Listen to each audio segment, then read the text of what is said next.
Good morning again, everybody, or good afternoon, depending on when you're watching this video. I hope you all enjoyed your weekend, got some rest, and are now ready to get started again with the book and back on with our writing activities. Today we are just looking at the one chapter, but it is quite a long one.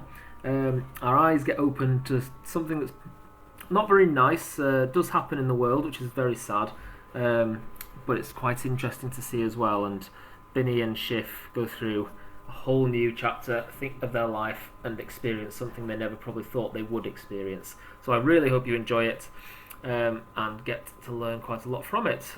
So, as always, I will read a page and then you follow and pause the video, read the next slide, then I'll read the one after, so on and so on. That way you're practicing your reading and get to listen to my wonderful voice reading as well. Okay, so Boy87, we're in week 2, Monday the 6th of July, and we are starting with a chapter called Hell. Okay, so you can see here, this is what's called a detention camp. You may have heard the word detention from stories about high school, people going where they don't want to be because they've done something they shouldn't have done. And if you look on the left, the metal container, this will get referred to quite a lot in this chapter. That's what it's talking about, a metal container that looks like that. A detention camp with the fences around the outside and things like that. Okay, so here we go, ready to start. Chapter 12, Hell. As always, I'll read, you follow. We drive until dusk. I hear low voices near the front of the truck. The passenger door slams shut and we move slowly forward, then stop again. The back of the truck opens, revealing 3 guards with rifles. Out! Shouts the one in the middle. I jump from the back of the truck and my legs collapse beneath me. They've been bent for so long. Bini jumps down beside me. Stand up, he whispers. The sun has nearly set, but I can see that we are in some kind of compound. There are a few buildings. There is also some kind of thick fence or boundary that disappears into the dusky light. Beyond the boundary, I see nothing but flat desert. I scramble quickly to my feet. Stay close, I whisper. I don't turn my head and neither does Bini, but I know that he has heard me. I try not to shiver as the temperature drops. The buildings look like oblong metal boxes, each the size of a small house. The sides have a patter of ridges. There are no windows and no obvious door. I wonder what they're for. Okay, so if you pause the video here and you read this page to yourself.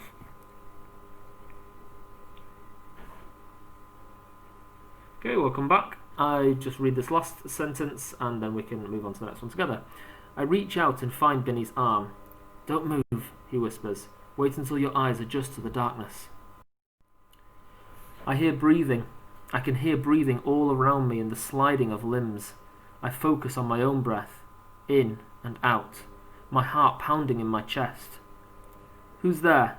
Bini asks, after a couple of minutes. Shut up and sit down, replies a weak, rasping voice. Don't waste energy. The owner of the voice sounds like they are well practiced in not wasting energy. Stop using up the oxygen, says another voice, deeper and unfriendly. There is an electric buzzing noise and a neon strip flickers above, filling the box with sickly white light. Suddenly, the voices have bodies too. Sitting around the edge are maybe 15 men, with blankets draped around their shoulders. One corner is empty, except for a bucket from which the fetid stench emanates, making my empty stomach roll. We look around the room, searching for clues to explain where we are. Whatever Mum said about military school being bad, I know that this is not military school. Where are we? Asks Bini. Your new home, says the man with the deeper voice. Okay, pause the video and you read this bit to yourself.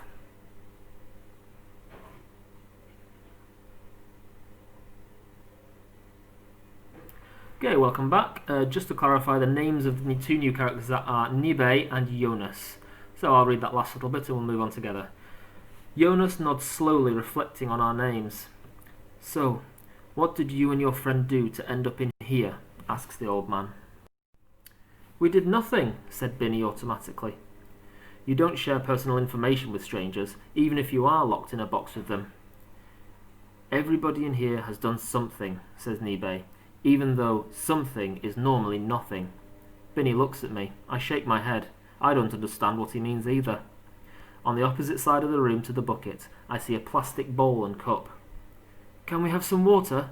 I ask, surprised at how small and echoey my voice sounds in the metal box. "So, he can talk after all," says Nibe. "Help yourself to water," says Jonas, "but don't have much. That has to last us until the morning." I fill the cup but cannot stop at one sip. I pour some for Bini, then sit back down. As I look around the room, I see two men who could be 18 or 19. The rest look older, the same age as Mum, apart from Jonas, who seems ancient. Okay, pause the video and you read this bit. Okay, welcome back. I'll read that last little bit and we can move on. "Freezing," he answers. "We have to eat something." My stomach rumbles painfully, and I remember that I haven't eaten in almost 24 hours. "Will there be food?" Bini asks Nibe. "There will be 2 breaded rolls each. That will be your food until tomorrow. The guards will come soon. After that, they will turn out the lights in here. Then it will be so dark you cannot see your hand in front of your face. So have another look around and make sure you know where the bucket is. Whatever you do, don't piss on anyone in the night. You can share this blanket for now," he says, nodding to one of the younger men on the other side of the room, who peels the thin green blanket from around his shoulders and throws it half-heartedly towards Bini and me, then pulls a corner of the blanket on the man next to him over his knees. "Thank you," says Bini. "We have nothing but the clothes we are wearing." "We all keep our suitcases in the room next door," says Nibe sarcastically. Jonas sighs, a loud, raspy sigh. Okay, you pause it here and read this bit to yourself. Welcome back. Okay, I'll read that last sentence and we'll move on together. "You," he points at me. "You are detainee 87. You are 88, he points at Bini. "Remember your numbers." Then he steps back and, with the help of the other 2 guards, swings the door shut again, sliding the bolt down with a clang. After a few minutes, we hear another loud bang as the door of the adjacent box is opened. Bini throws the blanket straight over to the man who lent us his. We still have to share, though. A small man in the opposite corner gets slowly to his feet. He moves, it seems, as quickly as he can towards the basket, which isn't very fast. He limps around our cell, waiting for each prisoner as they take 2 rolls. His clothes hang as if empty, and his wrists and arms are as narrow as lemlems, just like the arms of every prisoner reaching up to take the bread.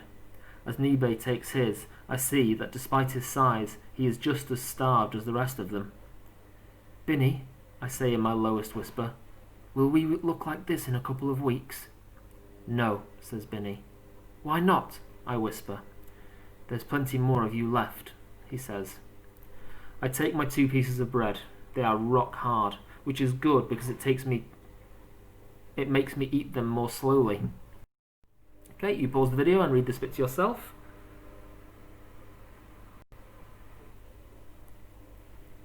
Okay, welcome back, and I will read that last little bit. "You think you can sleep?" I ask. "We have to. Who knows what will happen tomorrow? We need to stay strong." "Your friend talks sense," Jonas rasps. "Try to rest. It will be freezing in here by the middle of the night," he adds. "Don't fall asleep against the wall, or you might not wake up. Once the sun comes up, though, it will be a different story. The walls get so hot you could cook an egg on them, if you had one." I stare into the darkness, listening to the men breathing and snoring. Every 10 minutes or so, someone starts coughing. I guess living in a box isn't very good for you. Bini is completely silent. I desperately want to talk to him, but I know he's right. I should try to sleep. I lie still, wondering if Mum can sleep tonight, and what she has told Lemlem. I wish I could talk to her too. I think of the cosy room we slept in together, with its smells of cooking and soap. My bed with its comfortable dip, the same shape as my body. I never imagined that the first night I would spend away from home would be in prison. Okay, and that is the end of chapter Hell. Quite a sad chapter, quite a negative one. Bini and Shif are not in a great position at the moment. They're in prison. Definitely not how Shif would have imagined his first journey away from home. They're not in a good situation at the moment, but I'm hoping they will get better, and I'm hoping as the story continues that we will have less negative situations, but we'll have to wait and see as we read on. Okay, your questions for this chapter. The retrieval question. What are the names of the two older men that Bini and Shif have met in the container? What are the names of the two older men that Bini and Shif have met in the container? Question 2. What was in the corner of the room? I'll give you a clue. It was not a person. Something in the corner of the room. Something not very nice. Okay, our inference questions.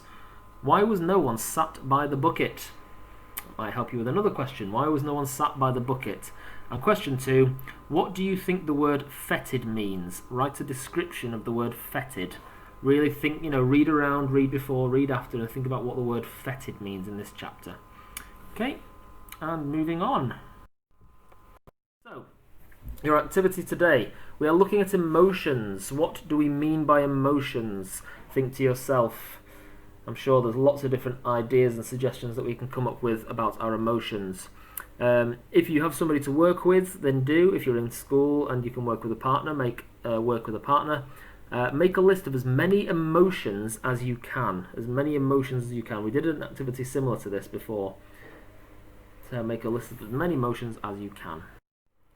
Okay, look at your list of emotions and sort them into positive and negative.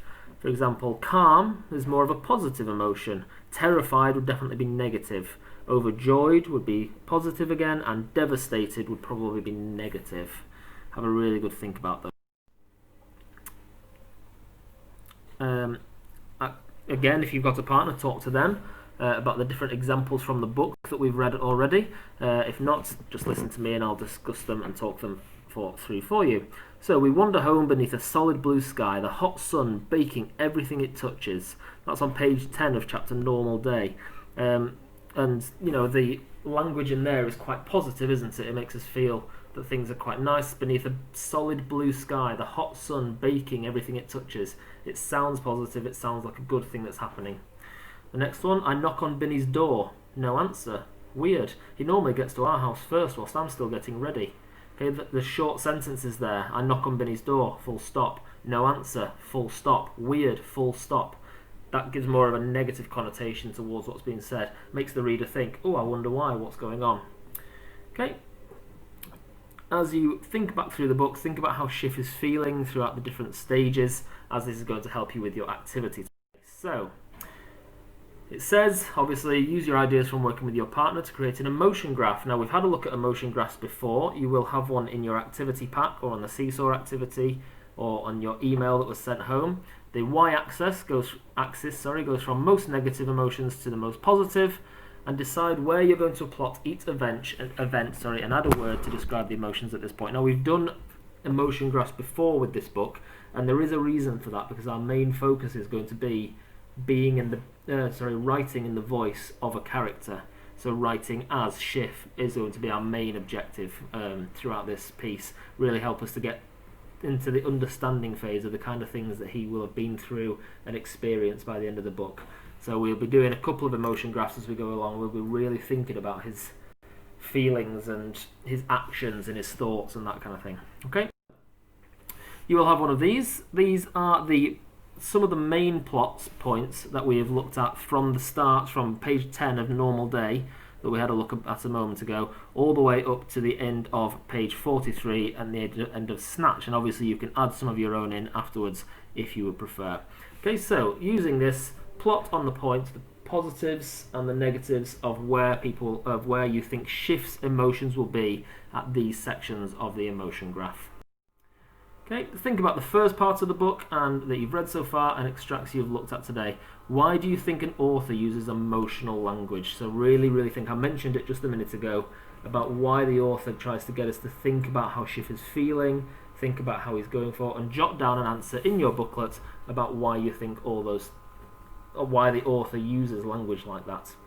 Once you've done your emotion graph and once you've jotted down the paragraph about why an author uses emotional language, please make sure you are uploading your work or to Seesaw or emailing it to me or anything you can, because I really do want to see how great you're doing.